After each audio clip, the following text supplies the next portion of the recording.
एसेयाव थालांलाबायोना समाथे गसाइगाव साब डिभिजনৰ এই কেওলাংপুৰত মই কালি কোকৰাঝাৰ গৈছিলোঁ ল'ৰা থ'বৰ কাৰণে ঠিক 11টা বজাত ওলাই গৈছোঁ ওলাই যোৱাৰ পিছত অলপ মাৰ্কেট কিবা কিবি কৰি পেলাই কোকৰাঝাৰৰ পৰা আমি ঠিক 4টা 4:30 5টা মানত এনেকুৱা ওলাই আহিছোঁ আমি তাৰপিছত আহি পেলাই দেখিলোঁ যে গোটেই গেট খোলাৰ পিছত আমাৰ গেটটো একচুৱেলি চাবিটো তাতে ঠিকেই আছিল কিন্তু আহি পেলাই খুলি পেলাই চালোঁ যে গোটেই খোলা মিলা লেতেৰা বেতেৰা হৈ আছে দেখিলোঁ যে বহুত অসম্ভৱ হৈ গ'ল মোৰ তাৰপিছত ঘৰৰ মানুহখিনি মাতি পেলাই ক'লোঁ যে এনেকুৱা নহ'ল চবকে মাতিলোঁ তাৰপিছত এনেই আৰু গডৰেজটো অলৰেডি গোটেই ডেমেজ হৈ গ'ল আৰু সোণৰ আপোনাৰ 7 তোলামান আছিল 7 তোলামান আছিল আৰু ৰূপা আছিলে আৰু বাকী মোৰ কেছ টকা আছিলে মোটামুটি 50,000 মান আছিলে আৰু মোৰ 1986ৰ মোৰ সুব্ৰত চেম্পিয়নৰ মেডেল আছিলে সেইটো লৈ গ'ল আৰু এইখিনি কৈ পেলাই মই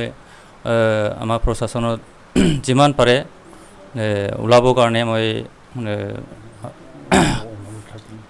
অনুৰোধ থাকিল 7টা বজাত আহি পাইছোঁ ইয়াত সন্ধিয়া 7টা বজাত আহি পাইছোঁ আৰু যিমান পাৰে প্ৰশাসনে যদি আমাক ওলাই দিব পাৰে তেতিয়াহ'লে মই খুবেই ভাল পাম আৰু এইখিনি কৈ পেলাই মই আৰু ভৱিষ্যতে প্ৰশাসন বা আমাৰ এই সংগঠনৰ পৰা আমি যিমান পাৰে এইটো দমন কৰিবৰ কাৰণে প্ৰশাসনৰ পৰা আমি অনুৰোধ কৰিছোঁ মোৰ জোঁৱাই বিবেকা বৰগীয়াৰী মোৰ জোঁৱাই হয় যোৱাকালি তেওঁলোকে মানে কোকৰাঝাৰৰ ল'ৰাটো কলেজত থ'বলৈ গৈছিল তাৰ পৰা তেওঁলোকে আহি ঠিক 7টামান বজাত আহি পাইছে ইয়াতে আহোঁতে অলপ পলম হৈছে আহি পেলাই তেওঁলোকে দেখিলে যে ঘৰৰ গোটেই হেৰিবিলাক মানে দৰ্জাটো বেক চাইডৰ খুলিছে ভাঙি পেলাই খোলাইছে তাৰপিছত আৰু ভিতৰত সোমাই পেলাই তেওঁলোকৰ যিটো শোৱা ৰুমটো আৰু সেই শোৱা কোঠাতে তেওঁলোকৰ হেৰি আলমিৰা যিকেইটা আছে গোটেইকেইটা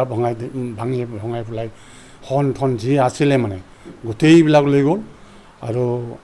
লগতে মানে ৰূপাও আছিলে অলপ তাৰপিছত টকা কেছো বোধে অলপ আছিল 50,000 মান টকা বুলি কৈছে জোঁৱাইয়ে সেইখিনি টকাও লৈ গৈছে গতিকে এইটো অলপ দুৰ্ভাগ্যজনক হৈছে গতিকে আমাৰ এইখিনি অঞ্চলত গোসাইগাঁৱত বিশেষকৈ এনেকুৱা ঘটনা হোৱা নাছিলে কিন্তু এইটো হঠাৎ এটা ঘটনা হ'ল এটা খুব সম্ভৱ মানে প্ৰশাসনক ইতিমধ্যে এইটো ফায়াৰো দিয়া হ'ল তেওঁলোকৰ ফালৰ পৰা আহি পেলাই অলপ চাইছে যিয়ে নহওক কিন্তু আশা ৰাখিছোঁ যে প্ৰশাসনৰ ফালৰ পৰা পুলিচ প্ৰশাসনে যদি এইটো অতি সোনকালে চোৰক যদি অলপ কাৰেক্ট কৰি পেলাই এইখিনি উদ্ধাৰ কৰিব পৰা হ'লে আমি প্ৰশাসনৰ ওপৰত এটা বিশ্বাস থাকিল হয় গতিকে আশা ৰাখিছোঁ যাতে প্ৰশাসনে এইটো ফালৰ পৰা যথেষ্ট এটা আপ্ৰাণ চেষ্টা কৰি এতিয়া উলিয়াই দিবলৈ অলপ মানে চেষ্টা ৰাখে এইটো আমাৰ তৰফৰ পৰা বা আমাৰ বিভিন্ন সংগঠনৰ ফালৰ পৰাও এইটো আমাৰ অনুৰোধ থাকিল আৰু মই বিশেষকৈ গোসাইগাঁও জিলা বড়ো সাহিত্য সভাৰ প্ৰাক্তন সভাপতি হিচাপে মোৰ এইটো এটা সংগঠনৰ হেৰি হিচাপে মই অনুৰোধ থাকিল যাতে মানে অতি সোনকালে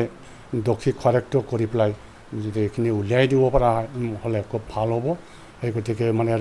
আশা ৰাখিছোঁ প্ৰশাসনৰ ওপৰত বিশ্বাস ৰাখিছোঁ গতিকে অতি সোনকালে এইটো যদি মানে ওলাই দিব পাৰে তেতিয়াহ'লে খুব ভাল হ'ল হয় বুলি